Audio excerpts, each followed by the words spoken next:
Hello students, कल हम लोग कनेक्शन डिसकनेक्शन मेथड पढ़े थे। आज हम लोग को पढ़ना है वोल्टेज सिमेट्री मेथड। तो देखिए यहाँ हम लोग लिखते हैं वोल्टेज सिमेट्री मेथड।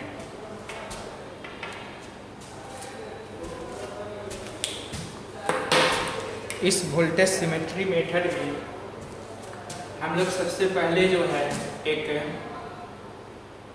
एक रेसिस्टेंस, दो रेसिस्टेंस, तीन रेसिस्टेंस, चार रेसिस्टेंस, पांच रेसिस्टेंस, यहाँ पे हम लोग छह रेसिस्टेंस, सात रेसिस्टेंस, आठ रेसिस्टेंस, फिर 9 रेसिस्टेंस, 10 रेसिस्टेंस, फिर 11 रेसिस्टेंस, 12 रेसिस्टेंस। यह जो है एक क्यूब है। अब इस क्यूब का डायगोनल देखिए, तो एक डायगोनल पॉइंट यहाँ हम लोग ले लेते हैं ए, B, C, D, E, F, G, H. तो ए और बड़ी डायगोनल आया ए, एफ, या फिर सी, एच, या फिर डी, एफ, डी इधर का तो जी। इस तरह चार बड़ी डायगोनल होंगे। किसी भी बड़ी डायगोनल के अक्रॉस इक्विवेलेंट रेसिस्टेंस कैलकुलेट करना। दूसरा, किसी भी आर्म यानी साइड के अक्रॉस इक्विवेलेंट रेसिस्टेंस कैलकुलेट करना। तीसरा में किसी भी फेस डायगोनल जैसे ई जी के क्रॉस, या एच एफ के क्रॉस, या डी बी के क्रॉस, या ए सी के क्रॉस, या ए ई के क्रॉस, या डी एच के क्रॉस, या फिर इधर सी जी के क्रॉस या बी एफ के क्रॉस।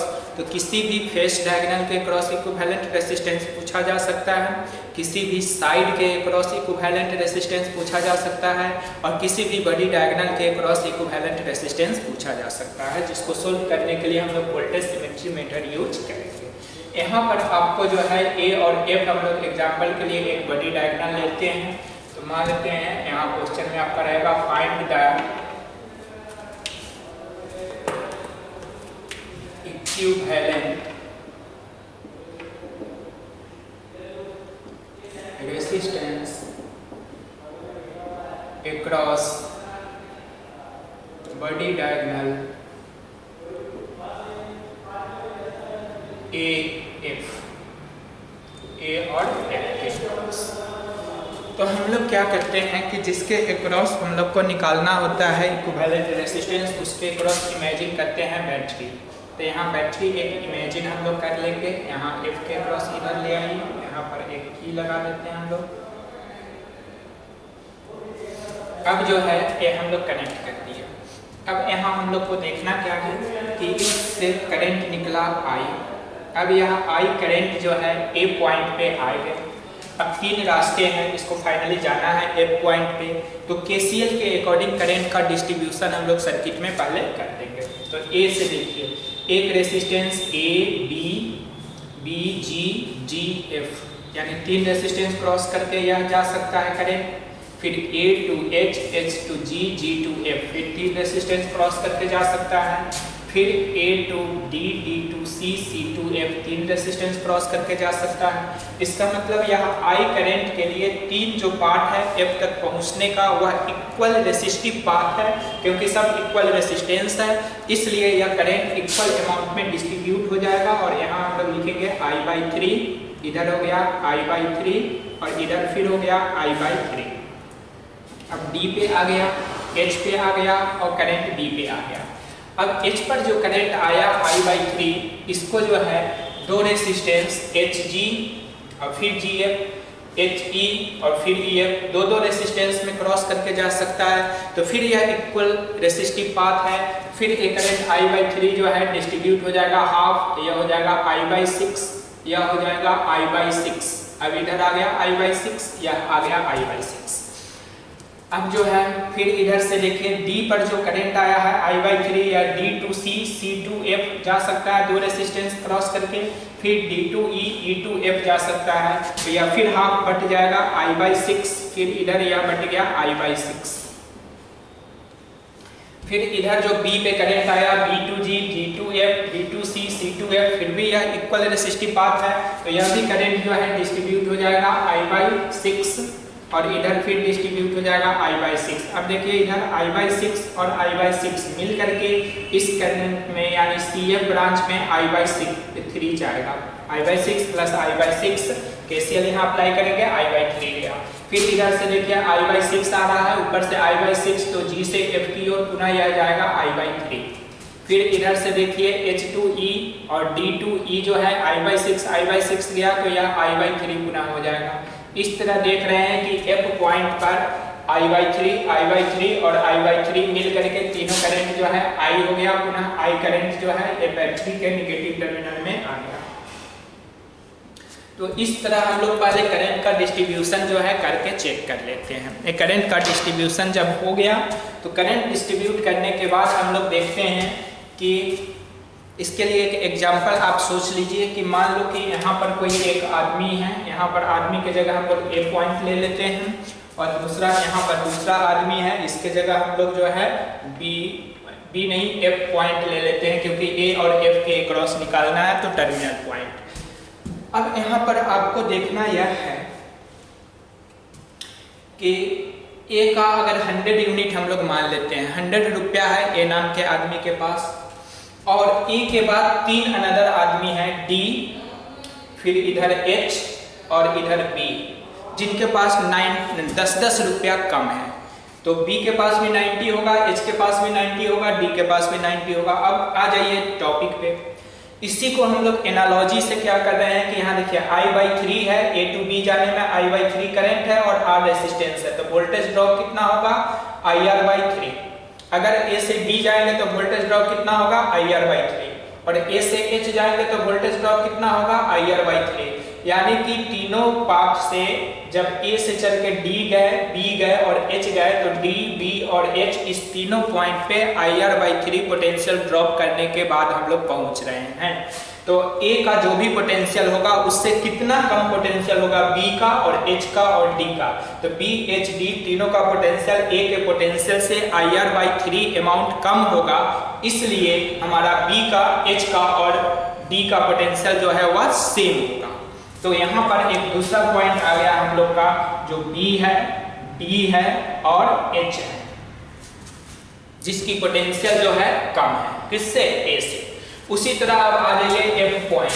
तो F पॉइंट पर जो पहुंच रहा है हमारा करंट G से, फिर F पे पहुंच रहा है C से, फिर F पे पहुंच रहा है E से। तो F बैटरी के नेगेटिव टर्मिनल पे है तो F का पोटेंशियल फिक्स हो गया, 0 अगर मान लेते हैं। और यह अगर हमारा 100 वोल्ट का है तो ये पॉजिटिव टर्मिनल 100 है, तो A का 100 फिक्स था, जिससे A से IR कम B पे था, IR कम D पे था, IR कम H पे था। उसी तरह यह जब नेगेटिव टर्मिनल 0 पे है तो 0 पोटेंशियल हो गया किसका? F का, क्योंकि F कनेक्टेड है। अब F से G से F की ओर करंट आ रहा है, इसका मतलब हुआ कि G का जो पोटेंशियल है F से कितना बड़ा होगा? IR/3, क्योंकि इसमें वोल्टेज ड्रॉप IR/3 है। उसी तरह E से करंट आ रहा है तो इसका भी पोटेंशियल ड्रॉप IR/3 होगा, और C से आ रहा है तो इसमें भी IR/3 होगा। यानी F से G कितना पोटेंशियल हायर है? IR/3 पे। E कितना पे हायर है? IR/3 पे। C कितना पे हायर है? IR/3 पे। इसका मतलब है कि यहाँ जो पॉइंट आया हमारा, जिसका नाम है G, E और C, यह पोटेंशियल F के रिस्पेक्ट में IR/3 से ज्यादा है। एग्जांपल के लिए इसको 0 लिए तो IR/3 ज्यादा है, जैसे 0 ले लिए और मान लो कि यह IR/3 का वैल्यू 10 है, तो 10 अमाउंट ज्यादा है, तो इसका पोटेंशियल G का पोटेंशियल 10 होगा, E का भी 10 होगा, C का भी 10 होगा, इसलिए G, E, C और सेम पोटेंशियल पे कहलाएगा।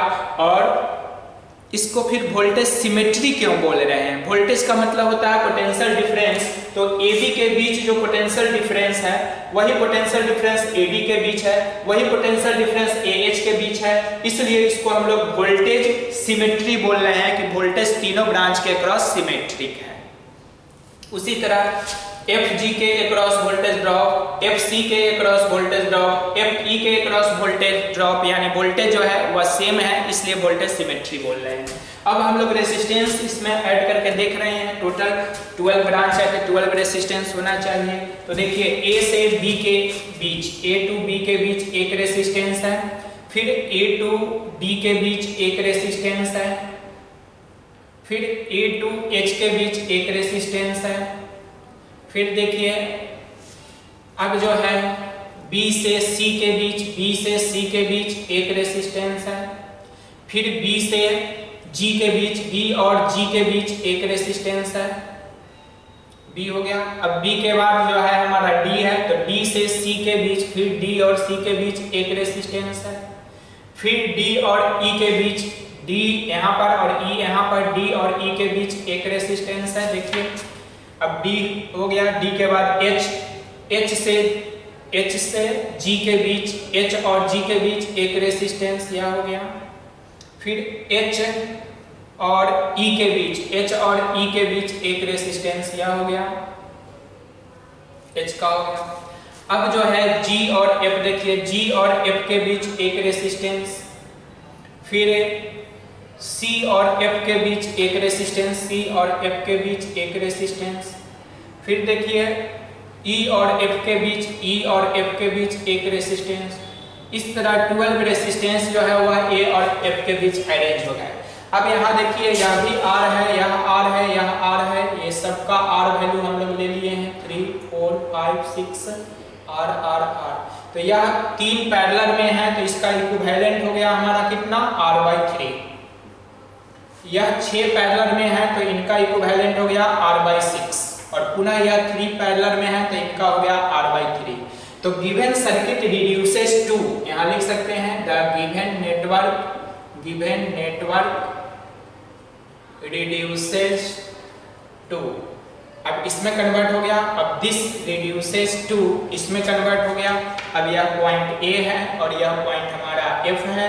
अब ए और एफ के बीच इस तीनों का इक्विवेलेंट निकाल लीजिए, सीरीज में है तो ऐड हो जाएगा, तो यह हो जाएगा r/3 plus r/6 plus r/3, तो एलसीएम 6 हो गया आपका, 2r plus r plus 2r, तो यह हो गया 5r/6।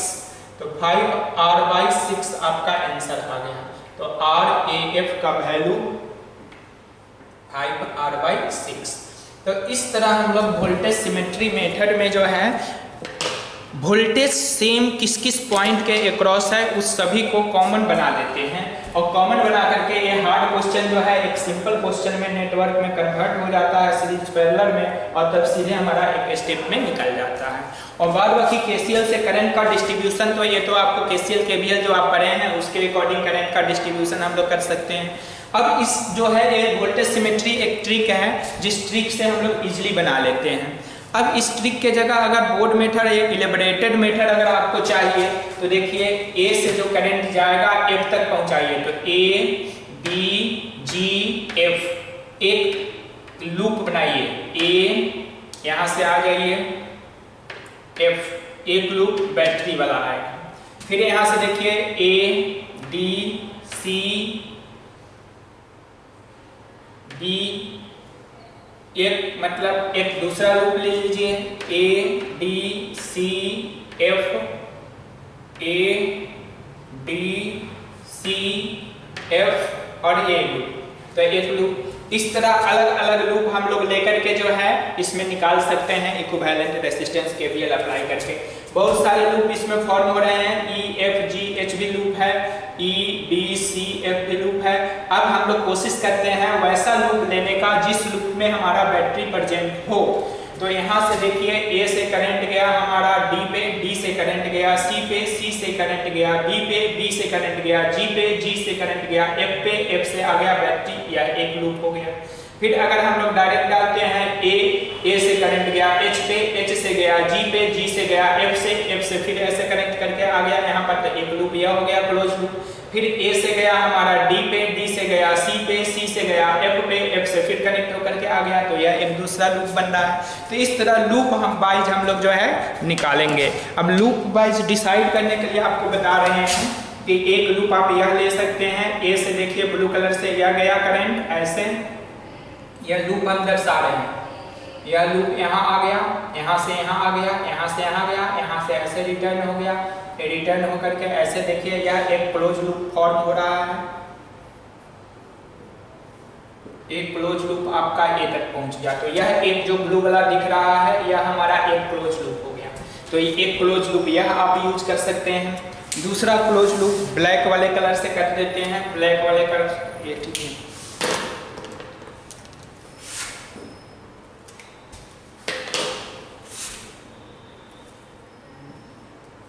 ब्लैक वाले से देखिए ए से करंट जो चला तो एक लूप यहीं से लेते हैं हम लोग। ए ऐसे, ए से गया एच, एच से गया जी, जी से आया एफ और एफ से फिर आ गया इस लूप में ऐसे बैटरी को लेकर के। तो एक लूप यह हो गया ए एच जी एफ। फिर इसको कुछ नाम रख देते हैं आई और जे, तो आई जे ए, यह एक लूप हो गया। और एक रेड कलर से बतला देते हैं। रेड कलर का भी लूप हम लोग कंसीडर कर सकते हैं। ए बी ले लिए, ए एच ले लिए, ए डी बच गया। तो देखिए ए टू डी एक लूप, डी टू सी आ रहा है, सी टू फिर हमारा जा रहा है एफ और एफ के बाद पुनः हमारा यहाँ आ गया इस लूप पे बैटरी को कंटेन करते हुए। तो इस तरह 3 लूप हम लोग कम से कम एटलीस्ट 3 लूप में आंसर आपका मिल जाता है। तो 3 लूप में केवीएल अप्लाई करके इक्वेशन लिखेंगे और तब उसको सोल्व करके हम लोग जो है supply voltage by total current निकाल देंगे। उससे supply voltage by total current जो है वही हमारा होता है आर इक्विवेलेंट। तो आर इक्विवेलेंट निकल जाएगा। अदरवाइज आपका वोल्टेज सिमेट्रिक मेथड जो है ये भी एक ट्रिक की तरह बिहेव करता है, ये निकालेंगे। अब आपको जो इस पे क्वेश्चंस के प्रैक्टिस आते हैं आइदर थ्रू ट्रिक आप बनाइए और थ्रू या बोर्ड में आप इस लूप से बनाइए, लूप रूल से बनाइए या वोल्टेज केवीएल से बनाइए। और शॉर्टकट बनाना है या ऑब्जेक्टिव बनाना है तो आप ट्रिक से बनाइए। अब यह ट्रिक आपको अनदर क्वेश्चंस पे भी अप्लाई करना है कि वोल्टेज सिमेट्री वैलिड है या नहीं। कुछ क्वेश्चन में वोल्टेज सिमेट्री वैलिड नहीं होता है, लेकिन एक केवीएल का जो है एक केवीएल हर एक सर्किट में वोल्टेज वैलिड होता है। तो केवीएल का यूज करके आप किसी भी सर्किट को बना सकते हैं। अब जो है दो क्वेश्चन और आपको दे रहे हैं। एक तो डायगोनल के अक्रॉस निकालना था, एक क्वेश्चन और दे रहे हैं जिसमें फेस डायगोनल के अक्रॉस आपको फाइंड आउट करना है। और उसके बाद जो है एक क्वेश्चन आपको देंगे जिसमें साइड के अक्रॉस आपको फाइंड आउट करना है।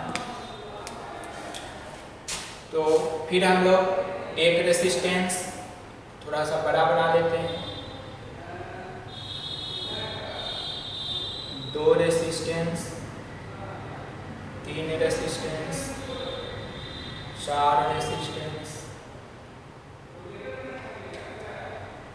1 resistance, 2 resistance, 3 resistance, 4 resistance, 1 resistance,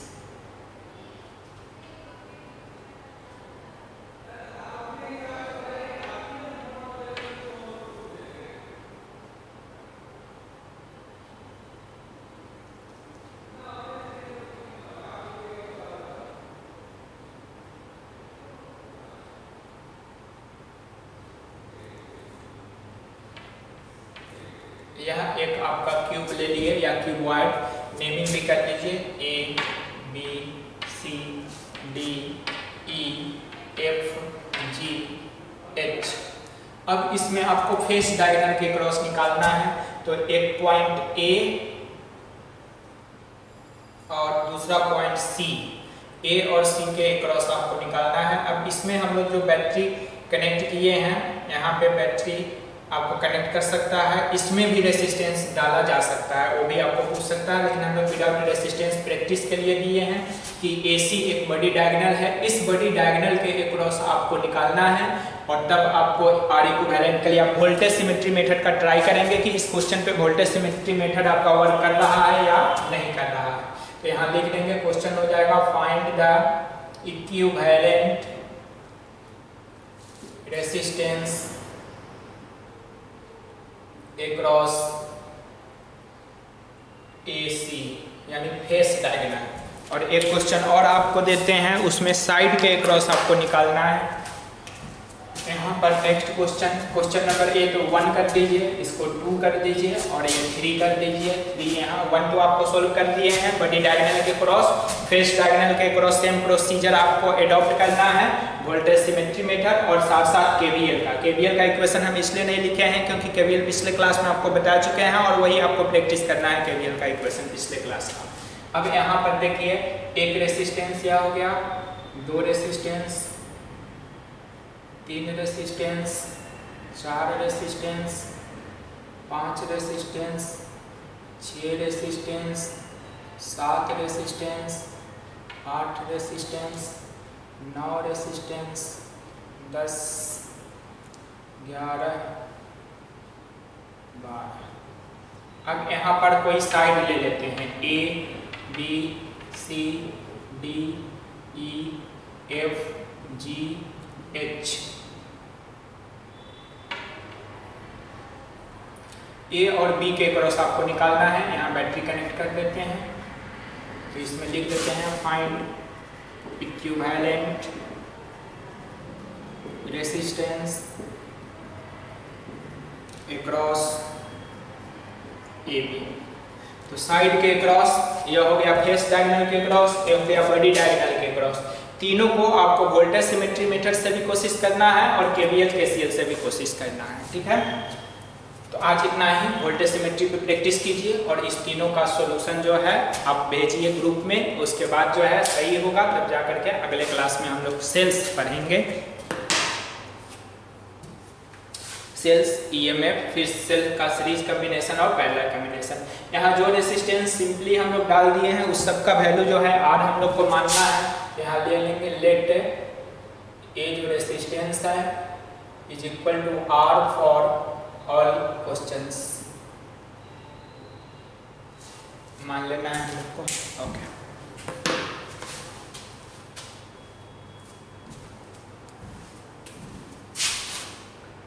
देखिए ये जो लाइन था आपका यह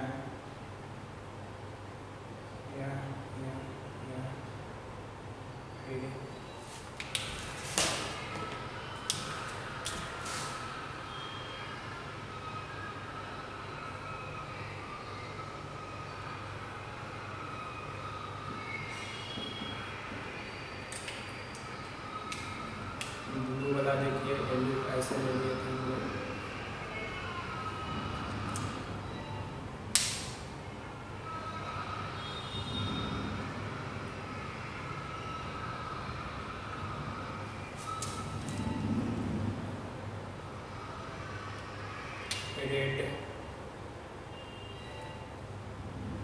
रेड हम लोग बैटरी कनेक्ट किए थे, तो एक रेड हो गया, एक ब्लू हो गया, एक ब्लैक हो गया।